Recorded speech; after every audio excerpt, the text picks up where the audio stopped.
She's young, beautiful, and gone in the blink of an eye. When investigators dig into her past, they uncover a dark secret. Something wasn't right. No one vanishes without a trace.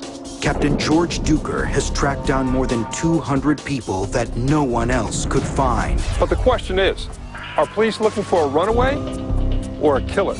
Join him as he revisits some of the most baffling missing persons cases ever.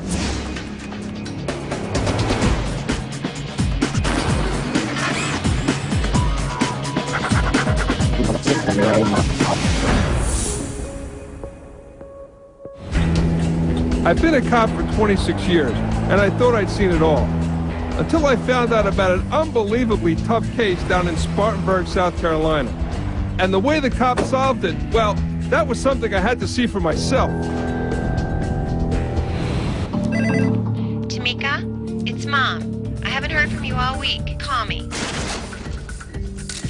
Tamika, hey, this is Mike from work. This is the third shift you missed in a row. We're getting worried about you. Spartanburg County 911, what's your emergency, please? Officer, I think something's happened to my daughter. 24-year-old Tamika Huston has vanished. Spartanburg I-15, I'm en route to missing persons report.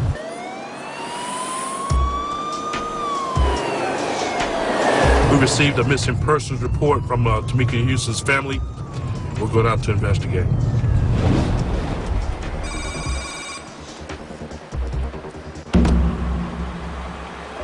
Officer Spurgeon approaches Tamika's house, prepared for anything. Spartanburg Public Safety Department, Tamika, you here? Tamika!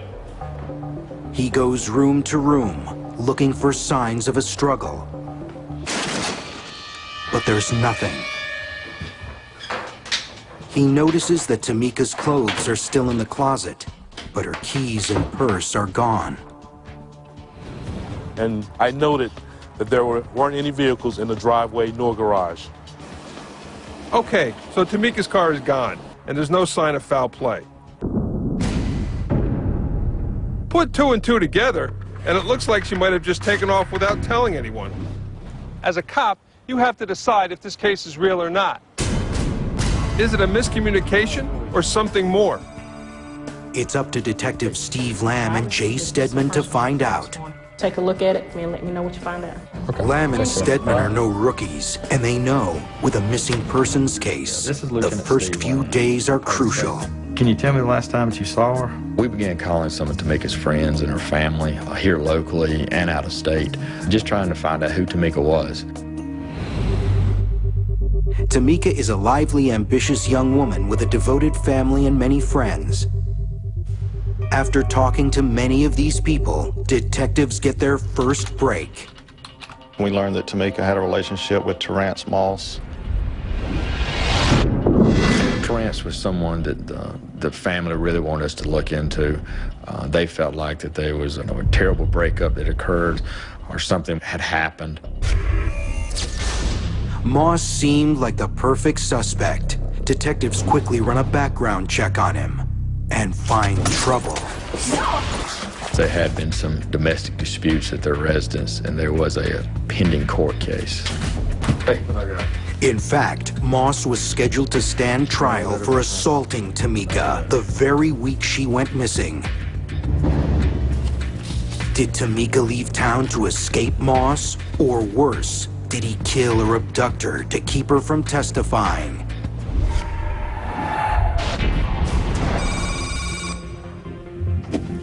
How are you doing? All right. I'm Investigator Stedman. Stedman brings Moss into headquarters. When was the last time you saw her? And questions him for hours. Any troubles in y'all's relationship? No, we was always cool. But no matter how Stedman goes after him, Moss never cracks. You swear you didn't have nothing to do with her? I swear to God. With no physical evidence, they can't hold him. We had to just let him go. Didn't have anything to go on. Their best lead is off the hook, and it's been 2 weeks and still no one's heard from Tamika. And that's when leads can really start drying up. I know, I've been there. So the clock is ticking, the pressure's on. What are you doing? We split the case up into two directions, and we worked it as if there would be some foul play involved. And we tried to find her somewhere nationally as missing. The investigator's first task is to find out if Tamika disappeared on purpose. Tamika's in her early to mid-20s, and it's typical that if she wants to leave town, she can. It's not a crime.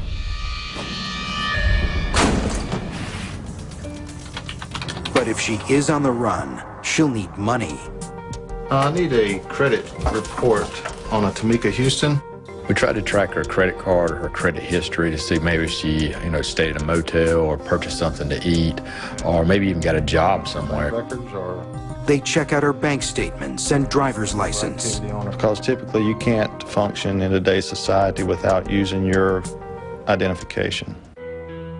But there's nothing. The last activity on any of Tamika's records was a few days before she went missing. It makes a missing person case that much more difficult when you have nothing to go on as far as leads. 3 weeks pass, and Tamika is still missing. Her family fears the worst. The more we got in touch with the family, the more we talked with them. We got the vibe that there could be some type of foul play or something going on in this case. It's time to take a harder look at the foul play angle. You have time to look up some information for us? Sure, what you need? We checked into the hospitals, morgues, accident reports. Sometimes bodies will turn up at the hospital with no name attached. About any Jane Does at the hospital. Okay.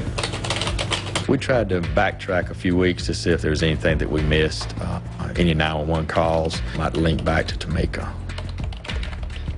But it looks like a dead end until Here's one that you might be interested in. they find a recent 911 call. My brother just came to my house and told me he had killed his girlfriend and put her in Cleveland Park Lake. Reported seeing someone dump a body in Cleveland Park Lake. Cleveland Park Lake. It's right near Tamika's house, and the call came in right after she went missing. Detectives launch what seems like a promising search. Two divers can just check the main area of the lake. Both canine can just search the main perimeter of the lake, see if y'all come up with something. Let's go. This was something we felt like was possibly linked to our case. We had a missing female. We have someone calling in talking about a body being dumped in the lake. This is something we took serious. We covered everything in the middle? No, we've not hit the channel or that way yet. They're going to move out to the middle. They search for hours, but come up empty. We didn't find anything. Eventually, they call the search off. All right, then. When we didn't look at anything in the lake, I think we were relieved. That gave us hope that Tamika was still alive. So Tamika wasn't in the lake. But that 911 caller wanted police to think she was. My next question would be, where did this call come from? Was it a hoax? Was it meant to throw the cops off the trail? The only way to find out is to track that 911 call. And that's easier said than done. Can police find the mysterious 911 caller? And what kind of game is he playing? Tamika Huston is nowhere to be found, and police are trying to track down a mysterious 911 call that may lead to the missing woman. Bravo 37. The 911 call had been made from a prepaid cell phone that could not be traced to an owner. You know about what time they called in? But since every cell call leaves a footprint, it might be traceable to a precise location. Some of the newer cell phones have GPS tracking on them. She'd give me the coordinates about 50 to 100 feet from the... Whenever the call comes into 911, it automatically pinpoints a location and triangulates it off of satellite. If they can track exactly where the call came from, it might yield a new lead. It may draw us to a witness in the area that may have saw something. And it looks like it's coming around West Park Drive and Parkview Drive. Yeah, it's gonna be right there at the lake. Dead end. All right, thank you. Cleveland Park Lake. After all that work, the call had come from a place where they had already searched. We put a lot of man hours into trying to locate exactly where the caller called from, and we still just come up with a dead end. But detectives won't let the case go cold, and Tamika's family even ups the ante. They offer reward money for tips about Tamika and help the cops get the word out. The family and our department had passed out flyers all over our community. Within hours, tips start pouring in. Most are bogus, but one call seems promising. The girl on the flyer? Yeah, right up here. Someone claims he spotted Tamika in Spartanburg.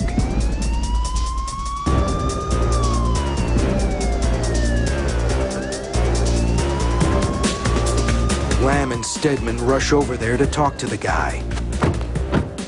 Here's right here. We were able to track down this gentleman, show him a picture of Tamika. We received a call. Someone said they thought they saw you with this young lady. Does she look familiar? She sort of looks like a really close friend of mine. That could have been her, but... When we spoke to the gentleman, he understood why the mix-up occurred. His co-worker did look a lot like Tamika Huston. Thank you. It's just a case of mistaken identity. The investigators have hit a brick wall, but their luck is about to change.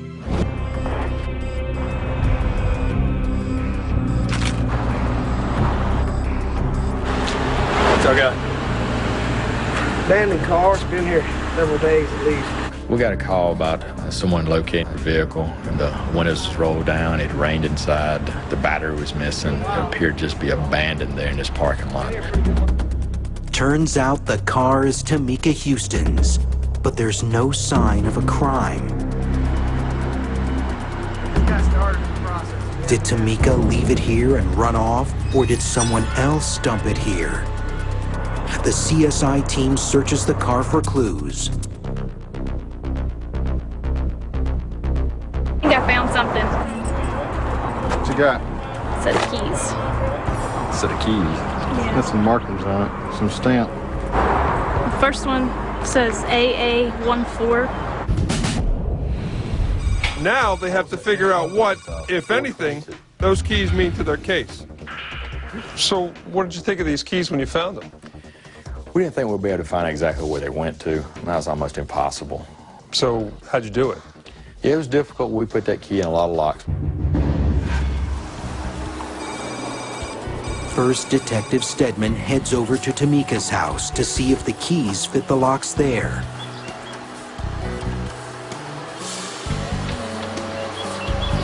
Key doesn't fit Houston residence. So whose keys was Tamika carrying? Investigators try another strategy. We went around to a lot of our locksmiths to see if they could help us identify the keys. But they strike out all over town. They're just about to give up when they check one last place. Let me stamp this key and we'll check it. Will this be the key to finding Tamika Huston? Tamika Huston is still missing, and detectives are racing the clock to find her alive. They've run all over town trying to identify some keys found in her abandoned car. Good morning, Mr. Ellis. Good morning. Finally, they catch a break. Yeah, that looks like our marking. Yes, I can. Mr. Ellis knew that he had made that key because of his special code on the key. Looks like a match. But now, the bigger problem. Exactly who did Ellis make these keys for? He searches his records. And finally... Yeah, this is an apartment complex here in town, just a short ways from here. You believe that? That's great. I can't believe it. We feel like this may open the door to solving this case. The question is which door? We just took those set of keys and went door to door. What chances do you think we're going to have of matching that key to any door? Went down to about 50 doors trying to open them. It don't look good. Our hope was dwindling as we continued to search all these doors. There are only 2 doors left. Hits. You're kidding. Nope.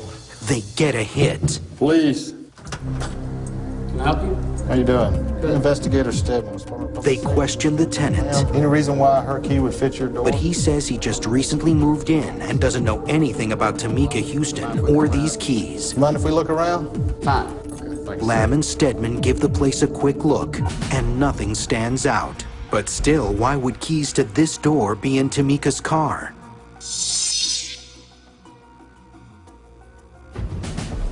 Can you tell us who stayed in apartment 8 during May and June of 2004?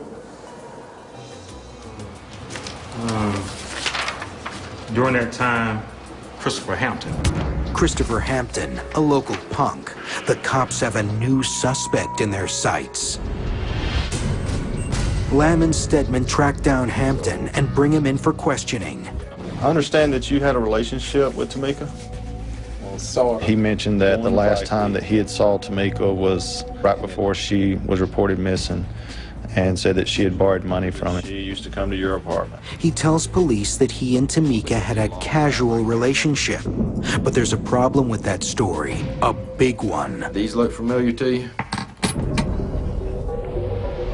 It looked like mine, but... When we showed him the keys, he appeared to get a little nervous. His hands were shaking when we talked to him. He would kind of stutter through his words. Any reason Tamika would have a set of your keys to your apartment? They could be mine, but... The suspect is silent. Do you know where Tamika's at? They're sure that Hampton knows something, but again, they don't have any hard evidence. You need to be thinking, because we're not going to go away. They have to let him go.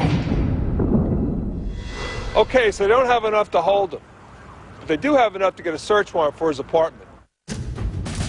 And you'd be surprised what a good CSI team can find.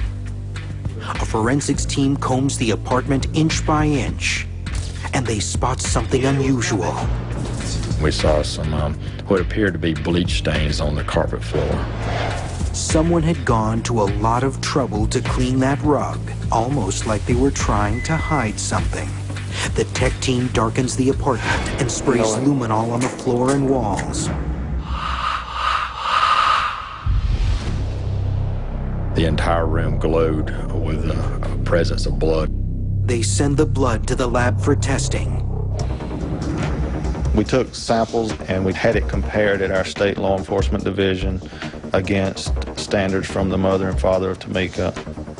The results come back. It's a match for Tamika Huston. Given the amount of blood, detectives now believe Tamika's not only missing, she's probably dead, and they suspect Christopher Hampton is guilty of her murder. We have evidence of a crime scene, but we don't have a body. It's real difficult to prove murder without a body. But if they can't find Tamika's body, a cold-blooded killer might go free. Police have found Tamika Huston's blood all over Chris Hampton's old apartment. Scientifically, being able to prove that she died inside that room was extremely difficult. We either had to find the body or get a confession from Mr. Hampton. Lamb and Stedman bring Hampton back for more questioning.